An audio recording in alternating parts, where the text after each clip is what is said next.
Hello and welcome to Tap That MTG, the show where we tell you everything we know about Magic the Gathering that's probably wrong, but fun to talk about. I'm Leslie, I'm Shauna.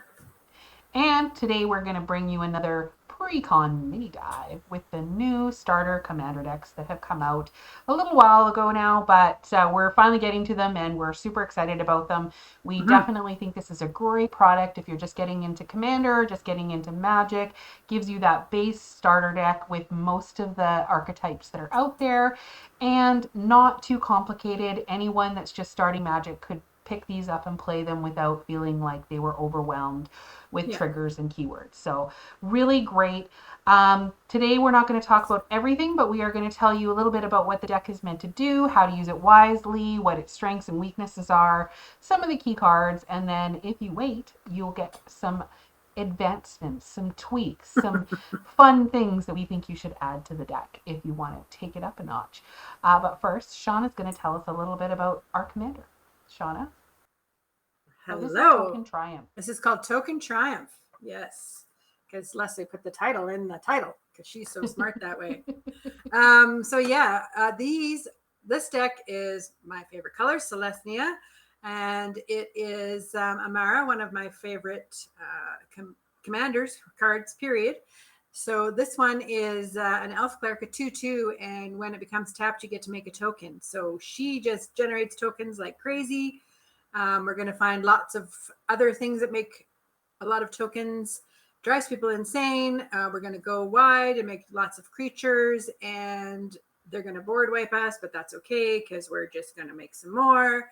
And it's a deck that we don't care if our creatures die. We're just going to swing and swing and swing and swing and not care. So we're really we are taking over the board, and they have to deal with us, otherwise they're dead. It's basically the gist of this deck. So um, we're going to get right into some of the key cards that we have here, and I will let Leslie tell you about the first one. Okay, okay. Um, Sorry, I was still on the other stuff. So of course, Amara is one of the key cards in this deck. Mhm. Tells us what it's supposed to do. We've just talked about her, so we don't need to talk about exactly what she does. But the next one that we thought was a Mm. kind of a key card in this deck that we both love to play with is Champion of Lambolt. It is a 3 mana cost 1/1. However, creatures with power less than Champion of Lambolt, its power can't block creatures you control, all creatures you control. Um, Mhm. and whenever another creature enters the battlefield under your control, you get to put a 1/1 counter on Champion of Lambolt. So what's going to happen here is every time a token comes in, every time you play a creature, you're going to just put a 1/1 counter, and it's going to keep getting bigger and bigger. And if all of a sudden she is bigger than any of your opponent's things, they cannot block you. So again, swingy, swingy, killy, killy. Exactly. It's a very, very powerful card. Dauntless Escort. It's a 3/3 little rhino soldier boy that says you can sacrifice and creatures you control gain indestructible to end of the turn. So you've got all this stuff. You want to protect it. He's going to be sitting out there ready to take one for the team.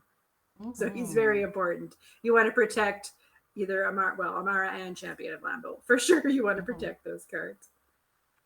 Yep. And Collective Blessing is another great enchantment for this deck that comes with it. It's a pretty expensive card at 6, but it does give creatures you control, all creatures you control, +3/+3. So not only are you going wide, you want to make them bigger so that when you Mm-hmm. attack, they are going to have to think twice about blocking and or they must block Yeah.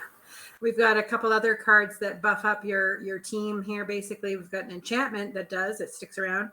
Creatures you control get +1 for each time you've cast your commander from the command zone.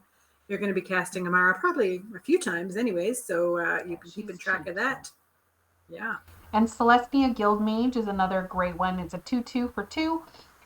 You can create some saprolines with it, and it buffs up your creatures. You do have to pay for each of those things. It is 4 mana to get a 1/1, which is pretty expensive, and it is 4 mana to give things +1/+1.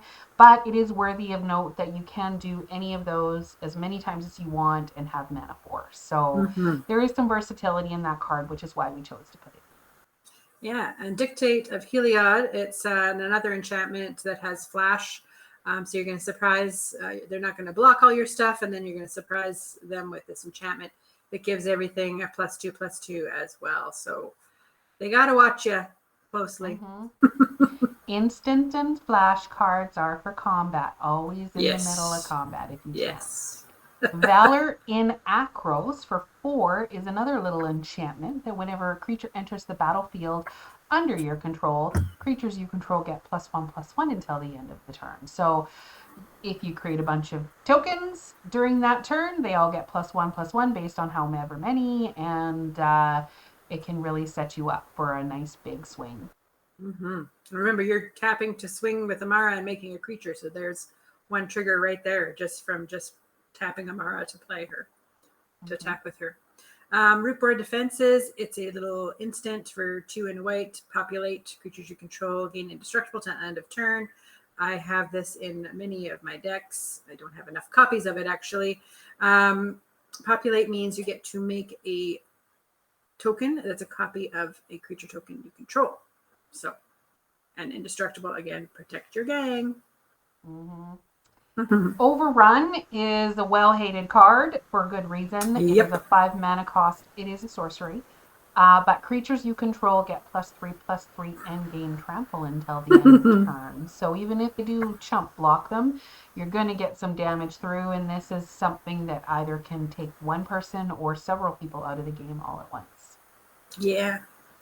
And Felidar Retreat, I think this is an underestimated card. I've done a lot with this, both in standard and other kinds of Magic as well as Commander, because it's a little enchantment that says whenever a land enters the battlefield under your control, you get to either make a token or you put a 1/1 counter on each creature you control, and those tokens or those creatures gain vigilance until end of turn. So this card does a lot of work for you. They have to deal with it, otherwise they're in trouble.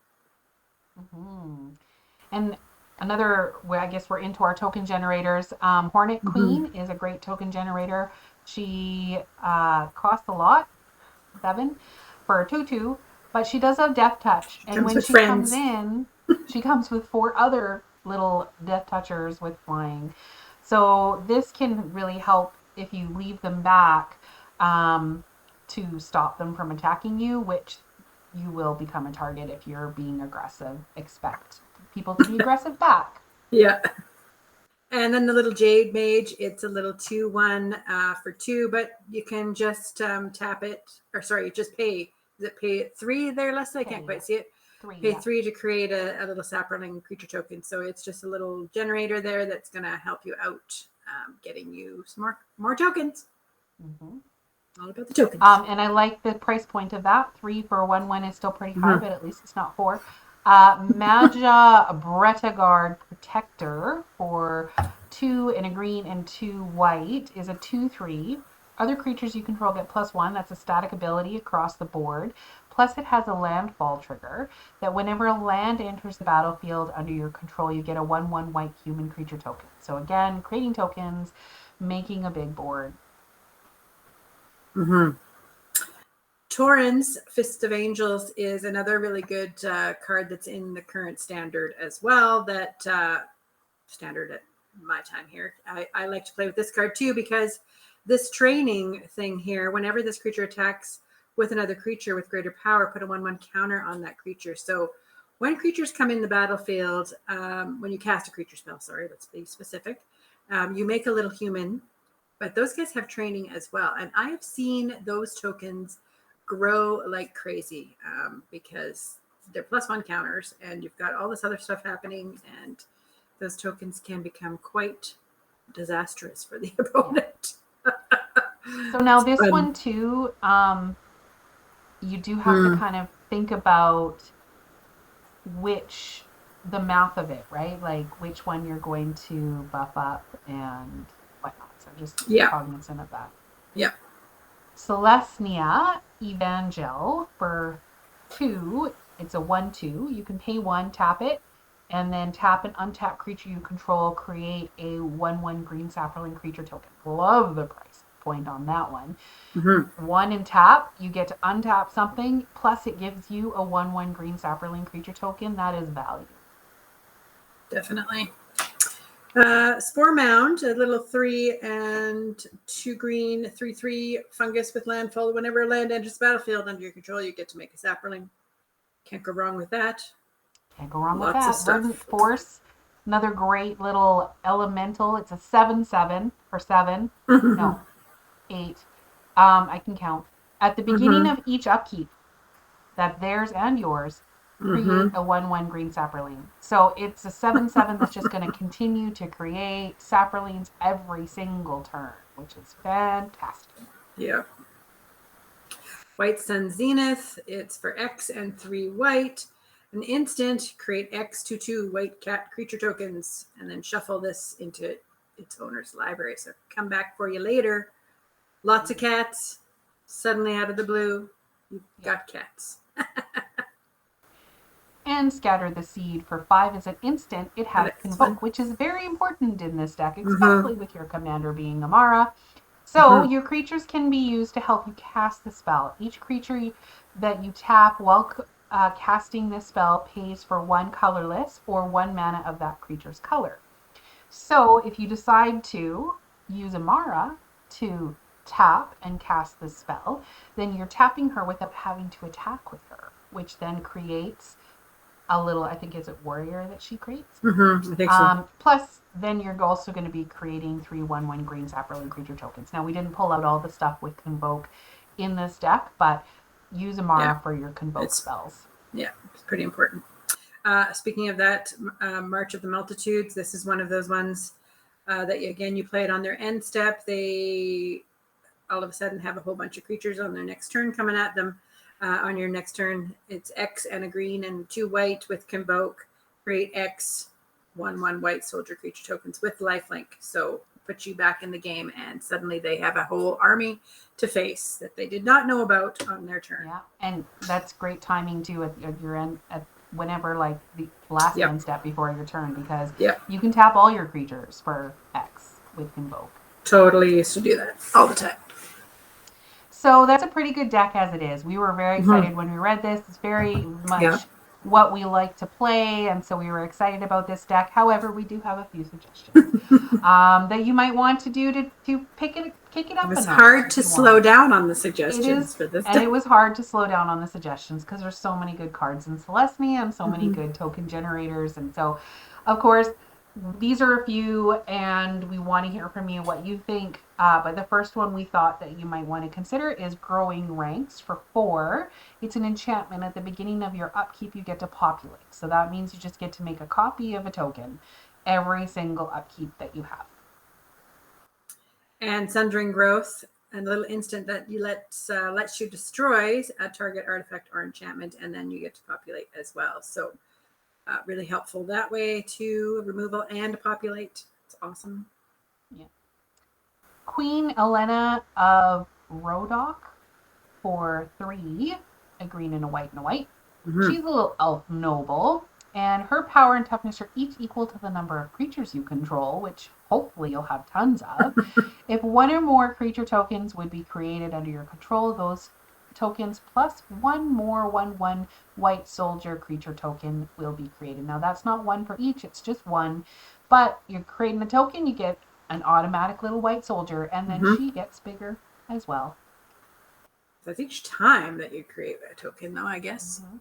So if you have 2 cards that make you some tokens, who knows? You got something like Parallel Lives. It's a little enchantment. You got extra money floating around. You got that. It's for 3 and a green. It's an enchantment that says, if an effect would put 1 or more tokens onto the battlefield under your control, it puts twice that many of those tokens onto the battlefield instead. Yep. And we have a few things here that will help you double your tokens, and that you want these in token decks. Anointed Possession is also another really good one that will take it up a notch. If an effect would create 1 or more tokens under your control, it creates twice that many tokens instead. So if you have both of those on the battlefield and subsequent ones, those are each going to trigger several times. Yeah. Second Harvest is an instant that does, for each token you control, put a token on this battlefield that's a copy of that permanent. I use that in my Wolf deck quite a bit.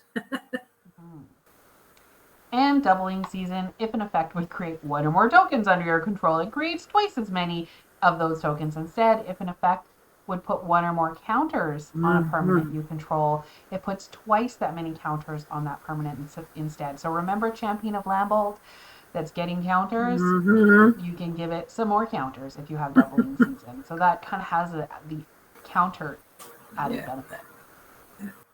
And just a little white card draw for you. It's Stochastia's Welcome that we were thinking would be good in here. It's a little enchantment that says whenever one or more creatures with mana value 3 or less enter the battlefield, so your tokens, can only do it once per turn, though. You get to draw a card. So it's pretty awesome. It's only on your turn, too. No, it could be their turn, too. So if you're making tokens on their turn, you can draw a card as well. And keep your hand full. Nice. Muriel Shield Argive is a legendary human soldier for 4. She's a 3/4. During your turn, your opponents can't cast spells or activate abilities of artifacts, creatures, or enchantments, which is great in and of itself. But we put this one in here because not only does she do that, she also has the whenever she attacks, you get to create X11 colorless soldier artifact creature tokens where X is the number of soldiers you control. And there are a number of things in this deck already that create soldiers, and so this might be a really good addition. And see, she's a soldier too, so yeah, she makes one, then you keep stacking, you make more and more and more and more. It's awesome.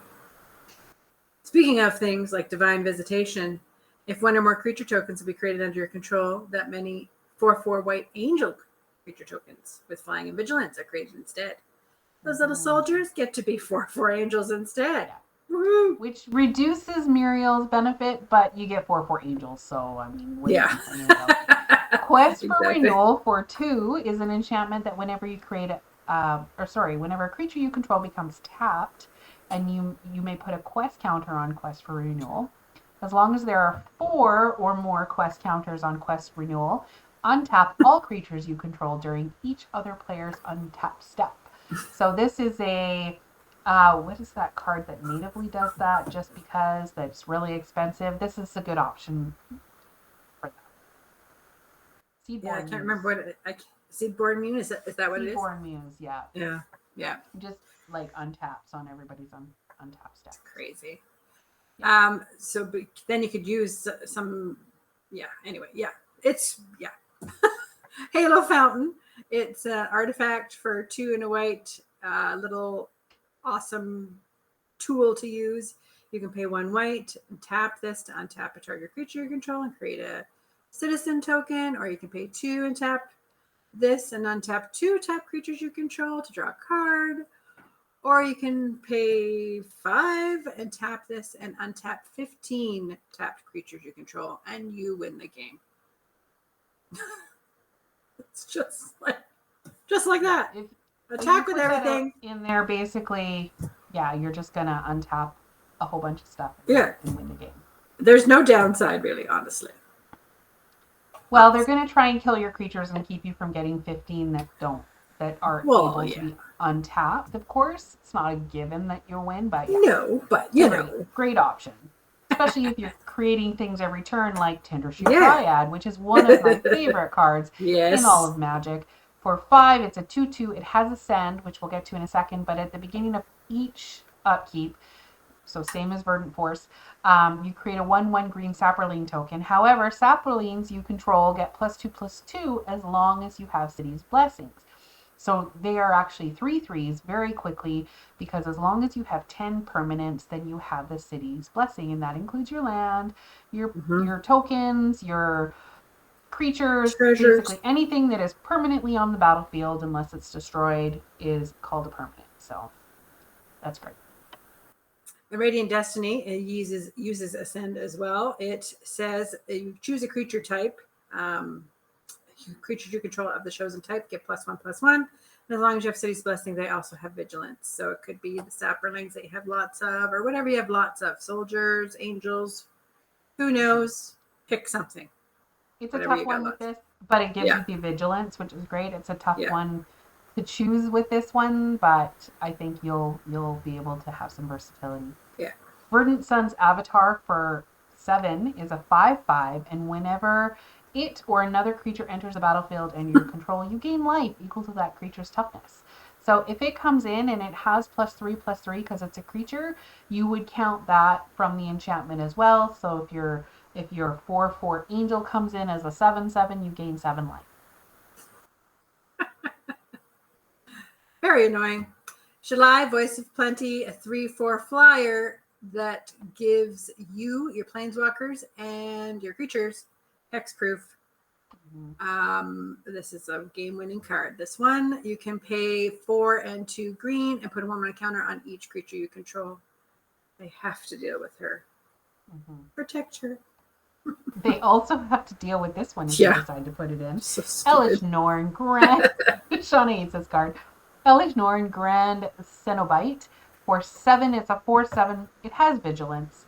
It gives other creatures you control +2/+2, and it gives creatures your opponents control -2/-2. Like -2/-2. So they have a bunch of little 1/1s. So they just unfair. automatically die. They can't put anything on the battlefield. It's a ridiculously annoying card, and so why not put it in your deck? Yeah. Oran Frostfang. It's a 2/6 for 5. A snake. Attacking creatures you control have death touch. Whenever a creature you control deals combat damage to a player, you get to draw a card. You could have a fistful of cards with this card out. Yeah, they don't want to block you, but they also don't want you to hit them. So it's going to be a tough decision for them. It's a good one to have. Craterhoof Behemoth wins games. It just wins the game. This is Leslie loves this card. It's expensive, but whoever plays it basically wins. in my experience, anyways. 8 mana costs 5/5 with haste. When it enters the battlefield, creatures you control gain trample and get +X/+X until the end of turn, where X is the number of creatures you control. So you got 20 creatures. They all get +20/+20 in trample. You decide who you split up. You got to do the math yourself. You split it up so you know who to kill, but basically you're going to kill everyone at the table. Yeah. It's stupid, but I love it. Trust Daniel Selesnia's voice. This is a really fun card to play in a deck like this too.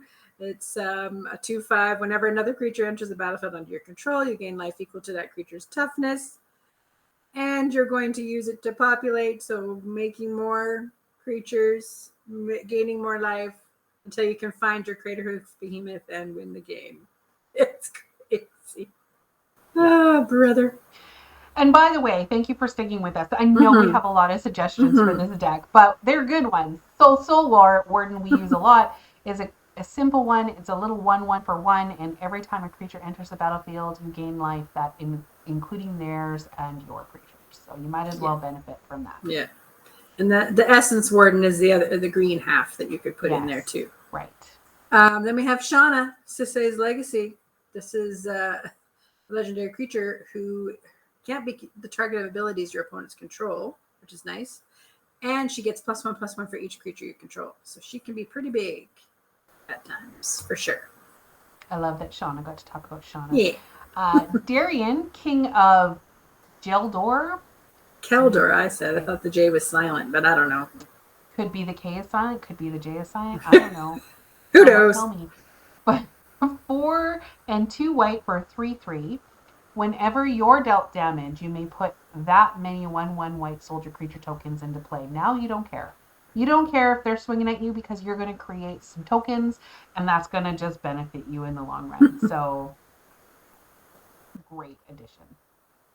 And then we were thinking a little bit more protection. Of course, Teferi's Protection is an expensive card, but if you have one, it'd be good for this deck. Until your next turn, your life total can't change, and you gain protection from everything, and all permanents you control phase out. So I'm just gonna hide for this turn. Thank you very much. Goodbye.